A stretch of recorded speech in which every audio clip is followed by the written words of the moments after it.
வணக்கம்.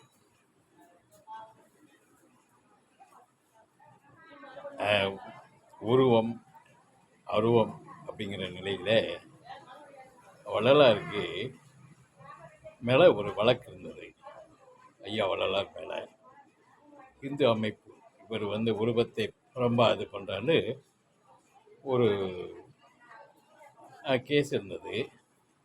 அந்த கேஸ் விழுப்புரம் கோர்ட்டில் நடந்து கொண்டு இருக்கிறது. அன்றைய தினம் ஐயா அவங்கள் ஆசிரமத்தில் வள்ளலாருடைய நிலையில் அங்கே எல்லாருமே இருக்கிறாங்க. ஏதோ ஒரு கூட்டம் நடந்து கொண்டு இருக்கிறது, அங்கே இருக்கிறாங்க. இருக்கும்போது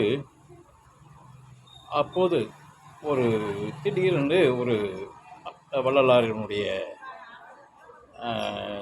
சீடர் ஒருவர், சுவாமிகள் இன்னைக்கு உங்களுக்கு விழுப்புரத்தில் 10:30 மணி போல் உங்களுக்கு கோர்ட்டில் இது போகணும், நீங்கள் கோர்ட்டுக்கு சம்மன் வந்திருக்கு, போகணுமே, நீங்கள் ஆஜராக வேண்டும் அப்படின்றார்.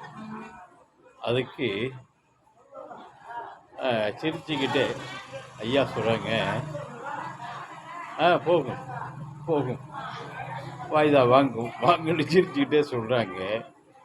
அதுக்கு அப்புறம் மறுத்து அவர் பேசலை. சரி, ஐயா இதை ஒரு நிலையில் இருக்காங்க, சரி செய்யட்டும் அப்படின்னு விட்டுறாரு. அந்த சீடர் என்ன ஆகுதுன்னா, இங்கே தான் இருக்கார் ஐயா, இதை விட்டு போகலை. அவர் இருப்பிடம் விட்டு எங்கேயும் போகலை, அவர் குடியில் விட்டு போகலை. ஆனால் அவருடைய பிம்பம் சென்று அங்கே விழுப்புரம் சென்று கோர்ட்டில் உள்ளே போய் மேஜிஸ்ட்ரேட்டிடம் வாய்தா வாங்கி வந்து விடுகிறது. இது நடந்தது ஐயானுடைய காலங்களில் பதிவில் இருக்கு. அப்படியும் மகான்களுக்கும் ஞானிகளுக்கும் பிம்பம் சென்று உதவி செய்யும். இருந்த இடத்திலேயே இருப்பாங்க, ஆனால் பிம்பம் போய் இவங்களுக்கு வேண்டிய அனைத்து காரியமும் செய்து கொண்டு திரும்பிவிடும். இது ஞானிகளுக்கும் மகான்களுக்கும் ஒரு நிலையான ஒரு இறைத்தொடர்.